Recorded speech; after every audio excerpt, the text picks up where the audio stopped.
Hey everybody, Jeremy here from Shade Tree Vintage Auto and DD Auto and Salvage here in Logan, Utah, and I'm at the new shop. This episode's going to be a little bit different. I'm going to just kind of talk to you. We just got burned. We drove over 3,000 miles round trip and came back empty because, well, a dishonest seller that misrepresented a lot of stuff. But anyway, I'm going to take you on a walkthrough very first. And then we'll talk about it afterwards. So enjoy the walkthrough. Definitely not very often that you find a little red express truck just rotting away. Look at that, it's got the chrome valve covers, air conditioning. You can see what's left of the little red, the wood. It's got the chrome steps with the hole.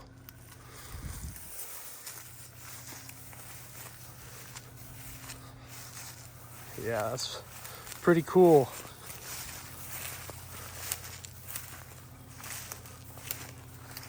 Gotta love these little old trucks. This is another pretty cool vehicle from the later 70s. You got the Volare Roadrunner. This one's a T-top car, you can see. But really, these F-bodies have some really cool stripes. You got the little flares on them. And you've seen my Super Coupe has the big flares. The Roadrunners and the Aspen RTs had just these small little ones. T-tops are really cool. I wish that my car was a T-top car. Great color combination. Orange with the yellow and black. This one looks like it's a console automatic, but it could be a 4-speed. Pretty neat car.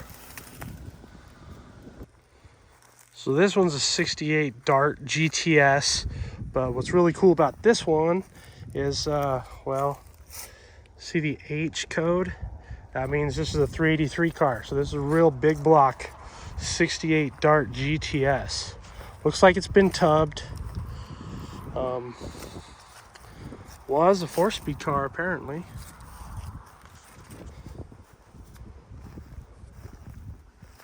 You can see the GTS. The holes right here for GTS. That could definitely be a cool car. Let's see if there's anything under the hood.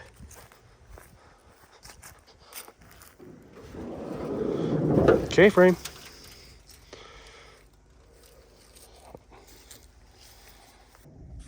Here we have looks like a 73, yeah, by the rear bumper. Factory sunroof Dart Sport. It's yellow. Could be cool with the sunroof and everything, but it's pretty rusty. It does have a console automatic. Then next to it is a yellow Demon 318 car. That one could have some potential. Has race mirrors. Someone painted all the bumpers and everything at some point. We've got 67 GT. That's kind of a cool car. GT should have a console, I believe. Yeah. It's a console. Kind of rough. Then you got over here, you got a 71 Dart.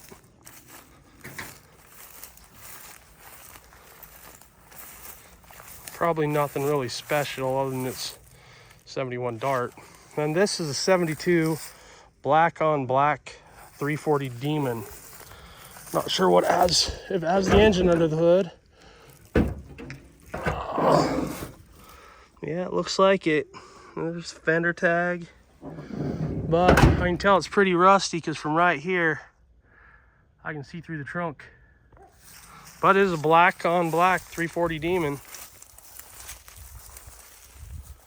That's pretty cool. Then inside here, got a 67 Dart GT and a Challenger, and a 344 speed Dart Sport. Get over here without tripping.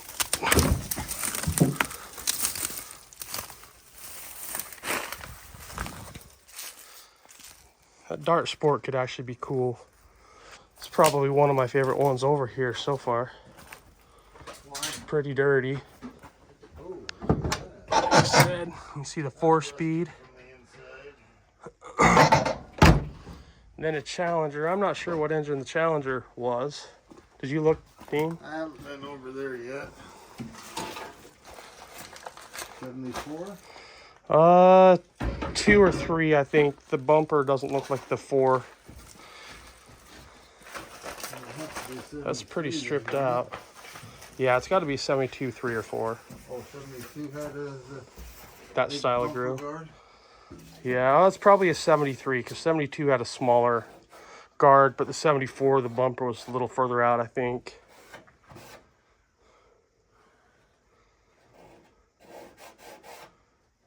I can't see. He'll get there, but looks like it was an AC car though, so that's cool. I'm pretty sure it's a 73. 2303. G3. Yeah, 73, 318 car. Okay, let's go find some more. So there's a couple more A-bodies here. This one was obviously a race car. This one here is one I would absolutely love. This is my favorite car here at the property. It's a 70 340 Swinger. So I have the bumblebee stripe, everything. But what I really love about it is that would match my Super Bee so good. You can see the black bumblebee stripe, had the little bee on the quarter windows. But look at that. The engine's still there. The air filter is still there. How awesome would this be next to my car? And then the 70 Swingers with 340s had the hood scoops. And they also had the rally gauge cluster. So this really is a pretty cool car. Then we've got another red 69 340 Swinger, but this one is a little bit worse than ours. It is kind of cool because you open the hood and it's pretty much, if I can get the hood open, there we are. Pretty much all original. And supposedly it didn't have a lot of miles on it when it got T-boned and then flipped over. And you can see it is wasted. This car definitely would not be a good resto project. But it was an AC car. And it shows, well, it shows 92,000 miles on the odometer. So it had some life. It definitely was driven a lot more than you thought. But yeah, real red 340 Swinger. At least the hood's nice though.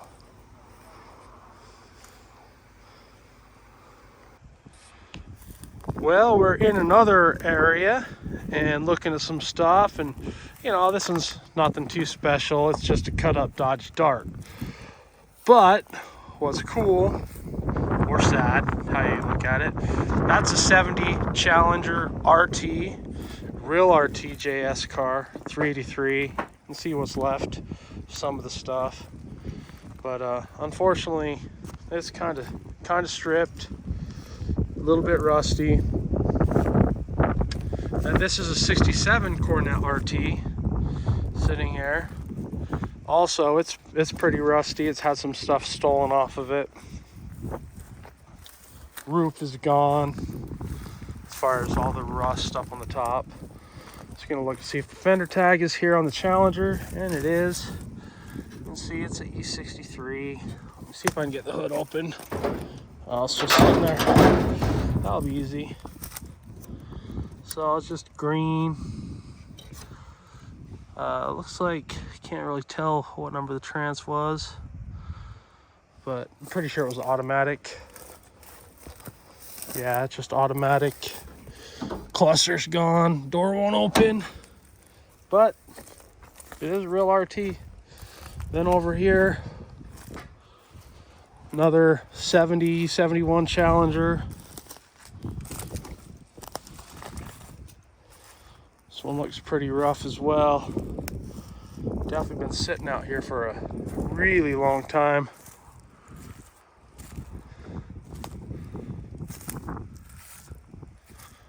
So we got pretty cool Sport Fury, red 2-door.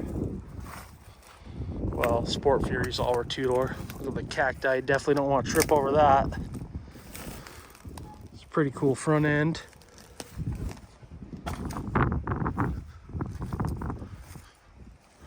And there's cars hidden all over out in these trees. You wouldn't know it, but they're quite a few. 66 Cornet 500. That Belvedere wagon's actually pretty super cool.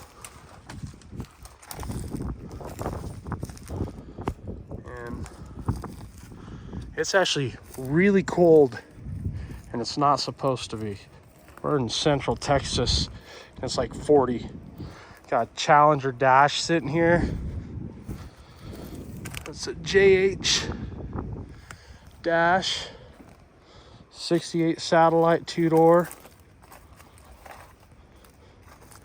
There's parts just all over. Look, I didn't even notice there's more cars sitting over right there. Guess we'll make our way around.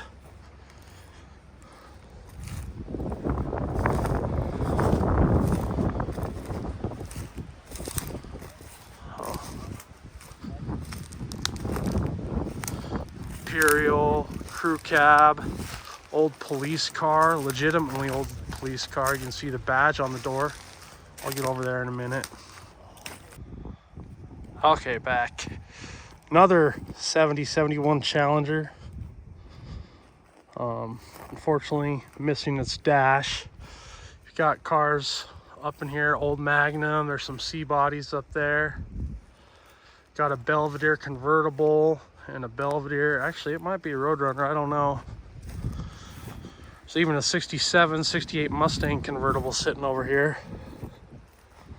Let's see what this is. Oh, it did have an orange big block. So yep, Roadrunner, 69 Roadrunner, R3, automatic. Looks like it was lit on fire at some point. And there's another Challenger over here. This one also looks like it was a 70 or 71. Looks like it was a good color. L code, so it was a 383 EK2 orange.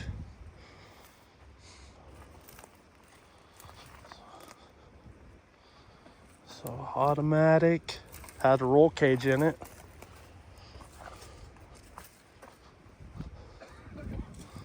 So it's a good color combo.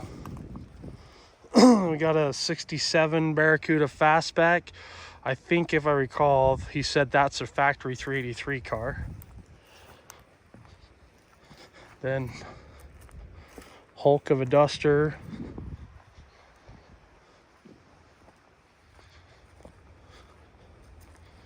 '65 Cornet convertible. Hey, I think I see a 68 GTX over there though.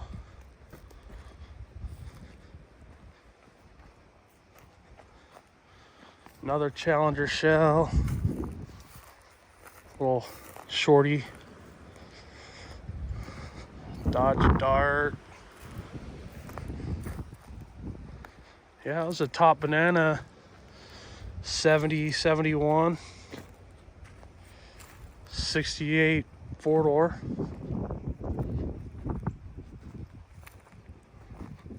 Yeah, that GTX even has a 3-speaker dash. Unfortunate thing, someone stole the numbers off of it.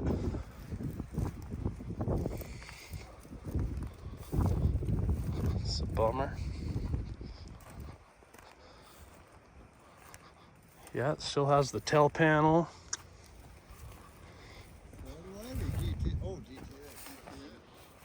And you got Roadrunner.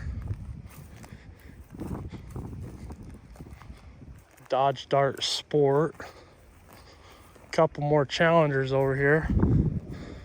That blue one looks like it could be an RT. It has a white tail strip pipe on it. Whether it has a dash or anything, we don't know. Another Barracuda. Yeah, there's no dash. Let's see if nor fender tag.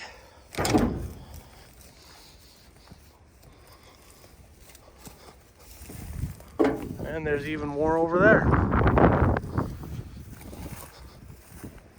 Yeah, tail stripe.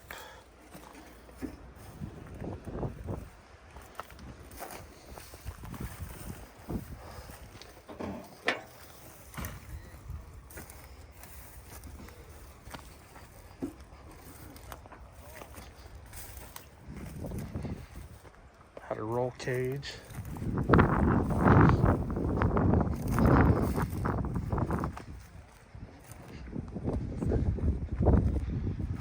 Walk over here, you can see there's another Challenger and a truck.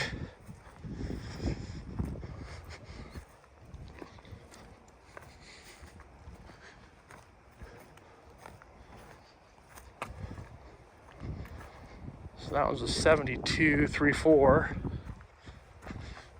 Hey, there's a little dually. I know somebody would like that, right, Cameron? More Challengers.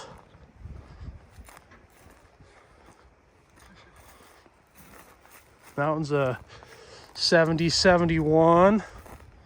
Ooh, it looks like it was factory plumb crazy too. Looking down in there. Yeah. Looks like it was probably tubbed at one time. Ooh, and it's an SE.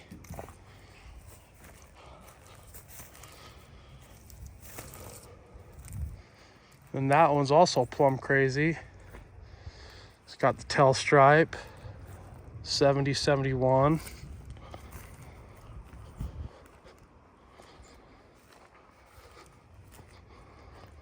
Yeah, it's some other random stuff. Unfortunately, it looks like it's all pretty toasty. Pretty much junk.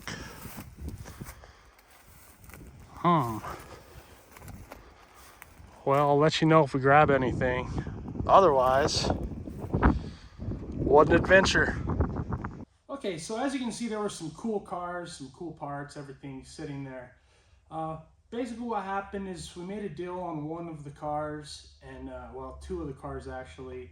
And when we got there, everything was way worse than the guy said. He said that the particular car we were looking at was really solid, had just a little bit of rust. It was complete, everything. And it's a 67 Cornet RT. And when we finally got there and looked at the car, the roof was rusted out. The floor was completely rotted out. Pretty much all of the RT specific trim was just gone. And when I talked to him, all of that stuff was there. He told me it was clean and complete, everything. He wouldn't negotiate on the price, anything like that. And realistically, after looking at it and how bad it was, we didn't really want that. So we're hoping to find something else while we're there, and looked around his place, and everything was just rotten, and he was very, very, very unreasonable on all of his prices. He had a lot of really cool parts and everything, and we actually made a deal on an intake manifold, and I was holding it, went to hand him the cash, and he says, well, there's a problem. I want to keep it in case somebody else needs it, and took the intake back from me. I mean, just, it was really kind of bizarre. You know, we drove, like I said, 3,000 miles round trip, spent, I think, 5 days or 6 days. Ended up actually kind of just coming back a little bit early, earlier than I expected anyway. So you've always just got to beware that a lot of times things are not what they appear, and that people sometimes are just very deceitful for whatever reason. And this guy was purposely being deceitful. As soon as I called him out on the rust on the roof of the Coronet, he's like, oh, I know. I'm like, why didn't you tell me that? You know, I literally asked how rusty the car was, and you said it was really solid. Just kind of a big bummer, but it happens. Anytime you go look at cars or anything like that, there's that risk. One thing I would definitely recommend, anytime you guys are looking at a car online or anything like that, if it's, you know, a distance, before you pull the trigger, especially if it's something expensive, go lay eyes on it, or find somebody on like a Facebook group or something like that that's doesn't have anything to gain one way or the other, and offer to pay for fuel and time and lunch or something for them to go and actually lay hands on it and inspect it for you.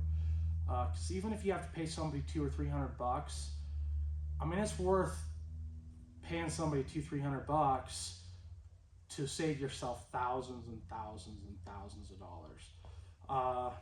And don't, as much as when you're purchasing a classic car like this or something like that, as much as it is an emotional thing, you need to keep your emotions out of it, and don't just buy it because you're there. Don't buy it because you're angry and you're already traveled. Walk away, find something better, because there are better cars out there. There are better deals. Luckily, we found another 67 Coronet RT that really is complete, has the engine, trans, everything in it, and it is way, way, way more solid for only $2,000 more, and it's a lot closer. And it comes with a nice parts car, and it's just, that's just part of the game. A lot of times things just, whether it's on purpose or on accident, things are not entirely what you want them to be. And I know with me, when I sell stuff, I try to be really honest and upfront, and even more so brutally honest. And I've had several people tell me after they've got cars that, dude, it's way better than what you explained to me. And that's kind of what I want. I want that reputation. I want to have people trust me and know that, hey, if he says this is what it is, then it's at least that. And I mean, even so, when I try to be brutally honest, there are things that I miss just because that's just part of the game, and it's really hard to look over every single inch of a car like this. But on a different topic, as you can see, we're in a shop and it's awesome.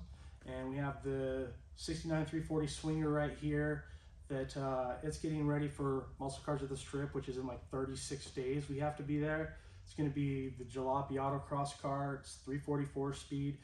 It is what I'm calling the duct tape dart 2.0, or duct tape dart with 100% sheet metal replacement. And so watch for the whole video of that. Obviously, the Fugitive, the 70 Super B, and that car is going to be really cool. I'm hoping to have that down at MuscleCars at Strip. The Max Wagon, which the tripod's sitting on right now, that's going to be down there with a whole new engine. By the way, if you haven't seen so already, down below right there, there's a store with some merchandise, and I've got some really cool like sweaters and shirts with the Max Wagon and the Fugitive on it. So go check that out, purchase some cool swag, and there's going to be a lot more cool stuff coming soon. Another thing I want to talk about is just like the future of the channel and how I want to do things. I haven't posted for over a month, and mainly it's because I'm working on doing much better content instead of a lot of content. I want to try on like build videos. I really want to have the car running and driving in the video somewhere. If we break it, we break it. If not, it's running at the end. And then the next episode that we'll do something, we're going to do an upgrade. Like right now, you might can see the engine and transfer out of the Fugitive, and I'm getting it ready just with the 383 that was in it, slamming it back together. You'll be able to see all that on the video. Gonna do a couple things with it this summer, and then if everything goes as planned, there's gonna be something really, really cool happen with that car before duct tape drags. Fingers crossed. I don't really want to announce it or say anything yet, but it will be awesome and epic. Like I said, the Max Wagon is getting a 500 stroker. That's all happening before Matt's, if we get time. You're going to see the white dart, Walter, the 69 340 Swinger. It's sitting here out of view. There's going to be some stuff happen with that, which is awesome. I've got the Sassy Grass Green Duster. There's going to be a whole bunch of really cool stuff happen with that. I mean, there are some huge things going on. We're gonna start working on some Chevy stuff too, so that's good news for some of you guys and maybe not so for others. But there's a station wagon coming up that's gonna be, I mean, I'm even jealous of it, even though it's a Chevy. But that one, you'll see some stuff. That build probably, it will be like segments, so you'll see different things as we go. That one won't be running in one episode because it's going to be, well, let's just say it's like, I think it's a 74 Impala wagon, like huge, ginormous car. And it's getting a 6.2 supercharged LS out of like a 2015 Camaro or something. And we're going to leave it ratty. So it's going to be super, super cool. Supercharged cool. And then let's see, there's just a lot of stuff going on. There's going to be video from Matt's, which I'm really excited. My boss told me I actually get to have fun this time, so that's why I'm building the dart to go do the autocross with Chris Birdsong, Junker Up. If you haven't checked out his channel, be sure to check it out because he does a lot of fun stuff, a lot of sheet metal work. He's worked on the General Mayhem and a couple other cars for David Freiberger, Roadkill. Super cool guy too. Probably more collab stuff with Dave at Rust Bucket Restos.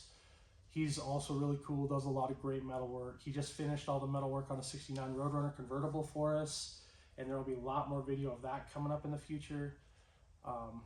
Lots of really big things happening here for Shade Tree Vintage Auto and DD Auto and Salvage, and I want you guys to follow along. So if you haven't yet, be sure to click that subscribe button, turn on the notifications. I'm not going to have as much content come out. Like, I'm not just going to be throwing crap out there like I was before. We're going to have actual, real good content that I hope you guys all enjoy. I've had a lot of feedback on, you know, the music, not music. You guys want to hear more, like what's going on, etc. The banter, all of that stuff. Working on doing some stuff with that. There's a couple kids that they're only 14 years old and they love these cars, and you know, as I've said many times, the younger generation are the future of this hobby. So I've actually been teaching them a lot on the Red Dart, Duct Tape 2.0, and the Super B, and so you'll see some of that stuff where I'm actually teaching them and explaining things. And don't get too critical of me. I don't know everything, and so I do make mistakes. We made a big mistake on this car the other day. It's all on video, and I'm leaving it in. We also dropped the camera that's filming me right now. Just shattered the back of it. It's an iPhone.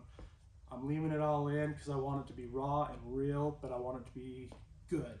I want it to be what you guys are asking for. And that being said, I want you to tell me more of what you do want to see.